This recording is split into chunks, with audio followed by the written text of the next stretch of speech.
this is Daily 75 Games. Welcome back to another Project 1999 EverQuest video. This time I'm doing a guide on Kelethin, currently just below Kelethin City. City up in the trees, the Wood Elf City is what it really is.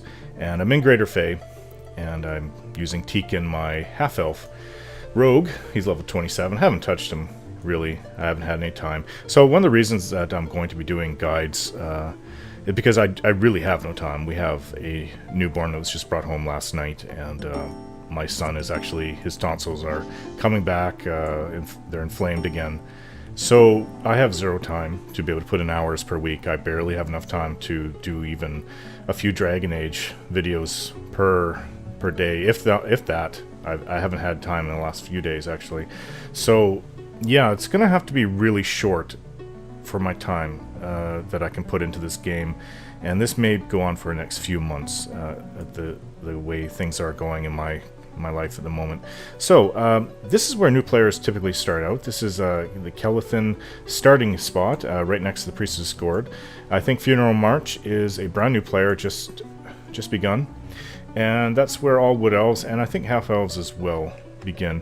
Now this is a lift up to the top, so that's what this guide will be about. It's not so much for the hardcore players at all, unless you just want to see Kelethin again, especially if you haven't played it for a few years. And it's kind of neat that at this time there's actually, I mean, I haven't seen this busy in Greater Fae. Is 46 players in the zone. I haven't seen it this busy in Project 99 EverQuest before. It kind of reminds me a little bit of going back to the classic era, what it was like. I remember when I first logged in, you typically see on the server I was on, I think it was Brawl Surrealist, around 200 people that were logged in, just in the zone, not logged into the server, into just the zone. It was a bit of a madhouse, but who knew? No one knew better. That's just the way the game was, and for a lot of people, this is their first massively multiplayer role-playing game. So this is a lift that takes you up into Kelethin, one of 3 lifts. That is the pod lift. It's for Priest of Discord. That's why they call it the pod lift. And this is the newbie lift over there, and over the hill and yonder is the orc lift. I'll probably end the tour of Kelethin there. So this is the newbie area where you go as soon as you start a new character. So she's just killed the bat there, and she's obviously like level 1 probably. And the bat's level 1. A lot of the creatures around here, or mobs, are level 1. But there is the occasional orc pawn that comes through here. Now they're level 2, and they will aggro on you. There's one right in the distance right there, orc pawn. And if you're unprepared, it could, especially if you're like a clothwear type mage or wizard or enchanter, it could kill you. A lot of not half elves, but high elves come out this way too, because their starting city is high elf right there. Starting city is just down the path a few minutes. And yeah, so let's begin. Let's go up to the top. I like to start with the pod lift because that's how I get my bearings, so it doesn't really matter. Started with pod lift at first because it's just easier for me to understand, but what every player really needs is one of 2 things at any given time: their guild and the bank. Oh, also a vendor to sell, so 3 things. There's plenty of vendors all around Kelethin. As you can see, you can fall off and you can die. So my first character I ever created was a Wood Elf Ranger back in the year of 1999. I started in September, about 6 months after the game launched. And I fell off the city, and I really was at the point where I didn't know how to navigate or use the UI very well, or even how to play the game. And I never did get back. Ooh, almost fell off again. Watch what I'm doing. I never did get back to the corpse, and my starting tunic was lost forever. So, vendors are everywhere, and you can see where the lifts are by looking at the signs to the Fade Arc, which is the greater zone we're in. Okay, so straight across from the sign and the lift, I guess I should say, you go straight across here, across this bridge, and then you go left up the ramp, and jump over the ogre, the dead ogre, and here you are, Bank of Kelethin. Now, in classic days, there were usually 2, 3, sometimes 4, 5, 6 corpses all around the bank, and I think it was from rogues trying to pickpocket the banker, which It's a little crazy, if you ask me. I don't know if you can do it at max level and get away with it. I guess there's a chance, but if the banker can just turn around and kill you with one hit, that's just a little silly, if you ask me. Plus the guard will aggro on you right away. So, okay, from the bank. Now this, sometimes it's hard to understand, like, how do you get back if you don't see the ramp? Well, walk up to the edge, and if you think the ramp is there, it is. This goes back to where we came up. So let's go up again. We're going to go to the Ranger Guilds. We're going to start doing the tour of the guilds. So we're up, and then you go take the ramp down. Sometimes the ramps have little, like, brazier fires there. So this goes down to the Ranger Guild. You can tell by the crossed arrows. Fadark's champions.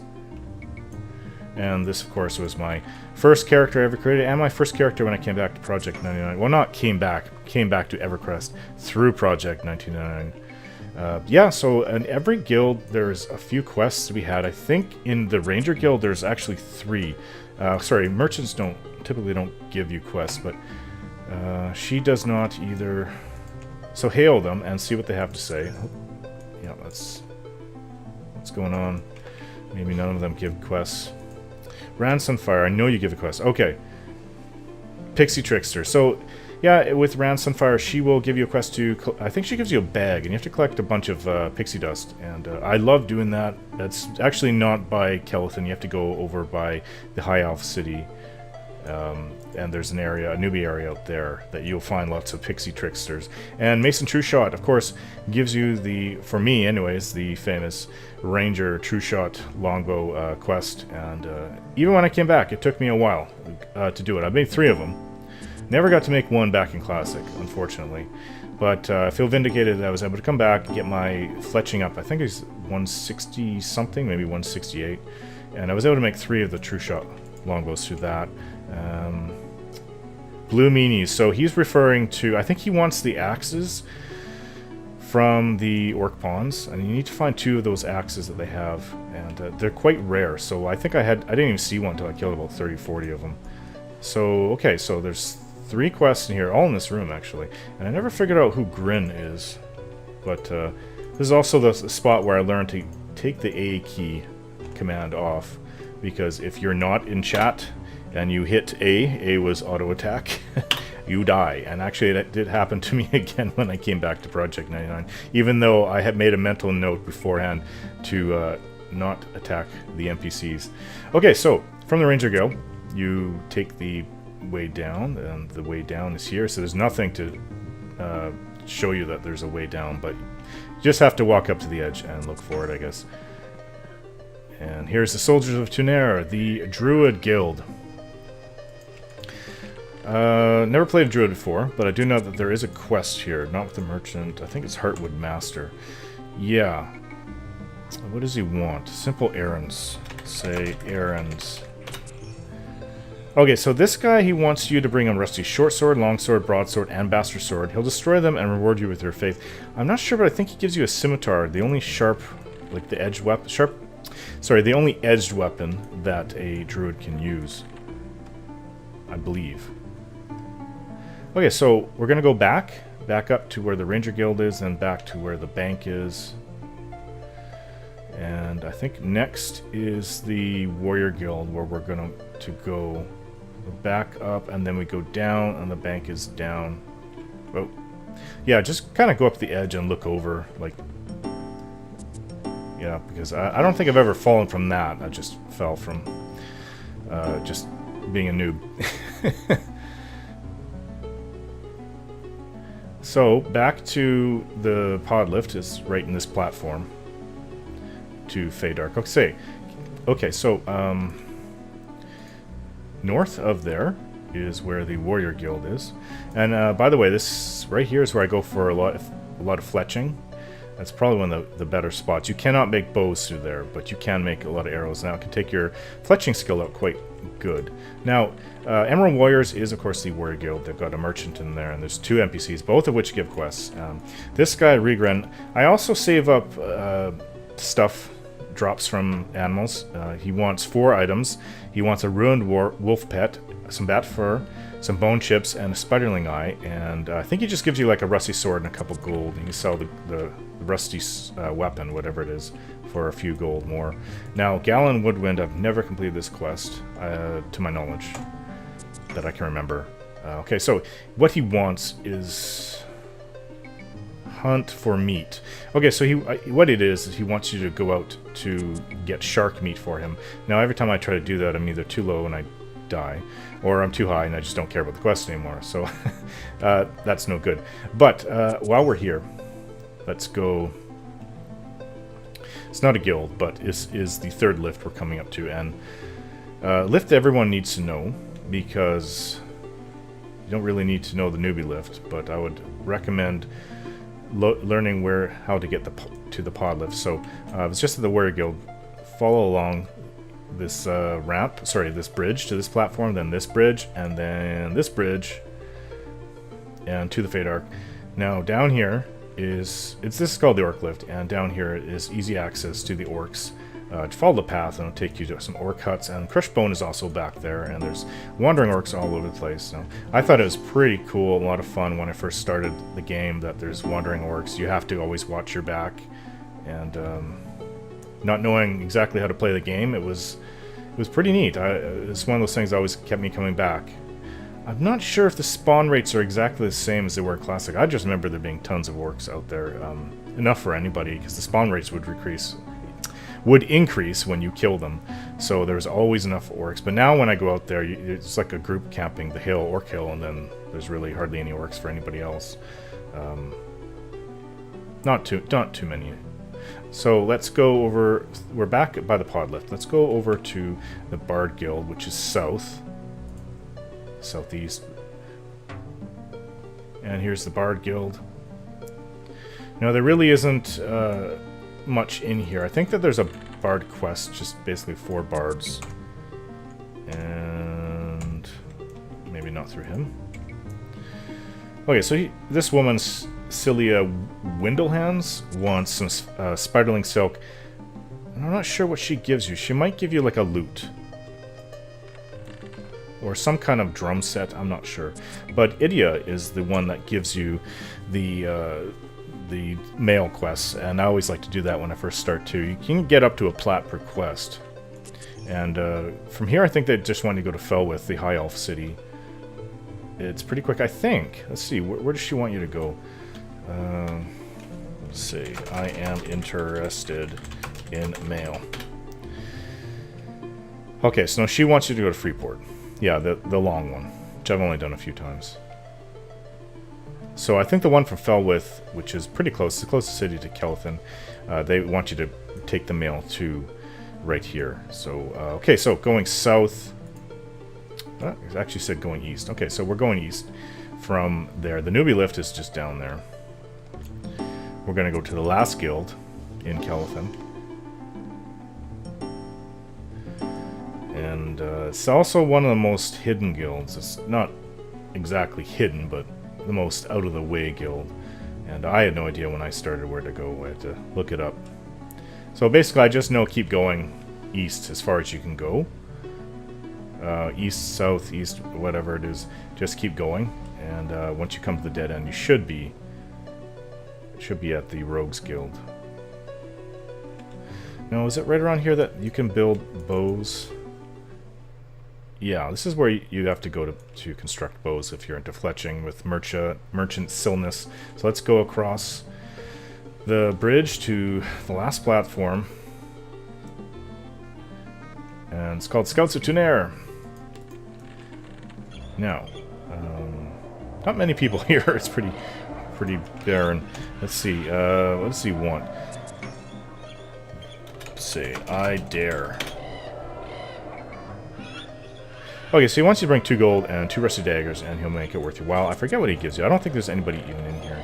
You can't see the shadow of the other person here. There's really only 3 people for the rogues. Now, let's see. I actually died here. Fell off. Little narrow. Okay, so Gita. She gives a very interesting quest. I think it's rogue only. The item is definitely only for rogues. I'm still wearing it to this day. It's the Scout's Cape. It's 5 AC plus 2 dex. Rogue, elf, and half elf only. It's nothing great, but when you're starting and you have nothing in there but leather or whatever it is, patchwork, it's better than nothing until you can get money enough to buy something decent. Okay, so that's it for all the guilds. Now, being a half-elf, I kind of fall well into the story of what's written on P99 Wiki. That they have a story that's there. It's kind of like written in the spirit of role-playing a little bit, but it's also, I think it came from one of the original guides that was written for the game when it launched. It's kind of neat. It gives a background history on the city, and just remember, like, say 20 years from now, if there's no Project 99 EverQuest and there's no EverQuest at all, or at least the first EverQuest, it would be kind of nice to be able to have a video like this that you can see what it was like back in Kelethin in Classic. So that's what the guides will kind of be about when it comes to Classic, like the zones and stuff like that. And in the Classic format, like, it won't look like this if you go into EverQuest now, EverQuest Live, but Project 99 EverQuest does a decent recreation of what the game was like back in Classic. It's not 100% perfect, but if you haven't seen it in 10 years, it's easy not to miss anything. So I'm gonna run around. Actually, I have a previous video, and while I run around the city, I'm going to read what the story is. Just it's a background history that was there on the wiki. Kelethin. Kelethin is one of the most amazing cities in all of Norath. A tree city built peacefully around the trunks of the giant trees of the Greater Fadark. I was seeking bards in this part of the world, and a fellow traveler who gave me directions told me to not look at my feet, but I had no idea what he meant until I saw the bottoms of dozens of wooden platforms sticking out of the mist. This is the ancestral home of the Wood Elves, and the center of their society. Elevators can be raised and lowered to the surrounding forest floor and some of the lower platforms, allowing easy access for the Wood Elves and protection from those they would rather not have visiting. The surrounding areas. The area surrounding Kelethin is swarming with life. Black wolves, wasps, drones, and bats move through the forest and provide the targets for many a budding archer from the city above. The nearby orc city of Crushbone also sends scouts occasionally as far as Kelethin, but they have never gained a foothold on the city's platforms themselves. Further from the main city lies the entrance to Crushbone itself. The orcs have made camps ringing the entrance, and many heroes and corpses have been made by fighting the large orc families that live here. Fairies also move through the woods, but they will leave the average traveler alone unless they are known to hunt fairykin. The nearby smaller forest of Lesser Fadark holds a portal to the land of both the gnomes and is inhabited by more ferocious orcs and other more horrible creatures. The dwarven city of Kelethin lies through the Butcher Block Mountains and their dangers. Traveling to and from Kelethin. Kelethin is one of the 4 major cities on the continent of Faedwar, and others being the cities of the High Elves, the Dwarves, and the Gnomes. They share Greater Fadark with the High Elves.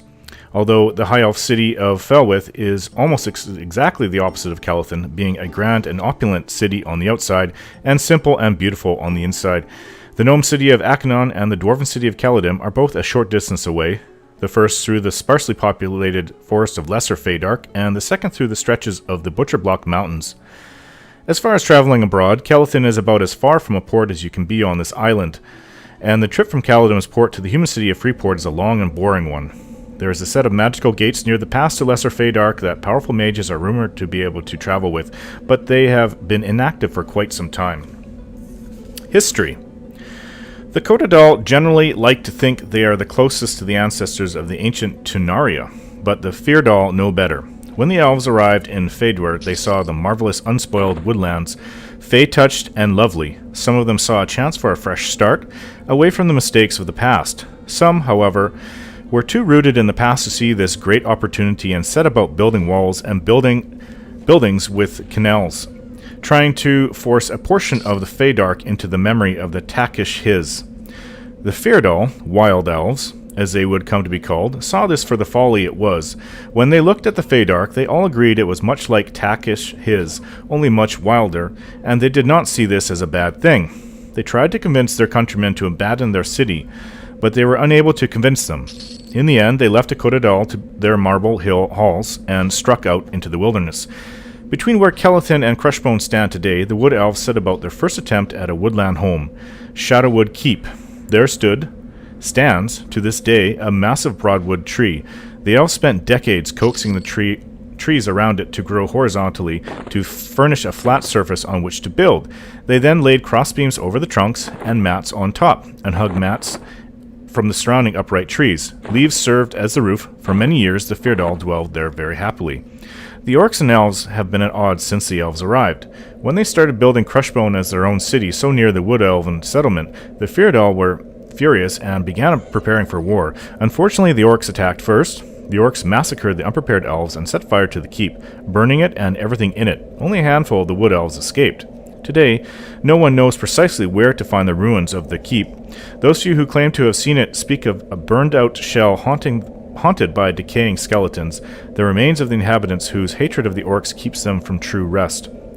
The remaining Wood Elves were heartbroken but not beaten. They began construction at once on an even more magnificent home. Slowly, one of the oldest and most respected rangers, Kel, put together a team of rangers to distract the orcs while the others worked on the nascent city. Despite attacks from both the orcs and the native Fae, the Wood Elves built many platforms and huts high above the forest floor. Once there were enough homes for everyone, the community moved in there and christened it Kelethin, Elvish for Child of Kel. The orcs, enraged at the seeming disappearance of their hated enemies, began burning great swaths of the forest down to drive them out of hiding. It was only at this point, after having established a city of their own, that Kel went to Felwith to ask aid against the orcs. The High Elves, who had only been waiting to be asked, graciously granted it. The orcish threat diminished thereafter. The High Elves made it plain, however, that if their woodland countrymen expected Felwithian aid, they should remember their loyalty to the Felwithian crown. Local color. Places. The city itself is really the sight to see when you are in Kelethin. It is incredible to an outsider, although I'm part elf myself. These wood elves live and work on platforms with no rails or protection from falls to the ground below. Although personally not afraid of heights, my barbarian friend who made the trip to the city with me refused to ride the elevator to the platforms and curled up in a bush below to wait my return. I can't say that I blame him. People. The people of Kelethin are a quiet folk. They are sequestered away in Greater Feydark, and since the population reveres nature as a rule, it would be difficult to find any of the poachers or other misusers of the gifts of Kelethin.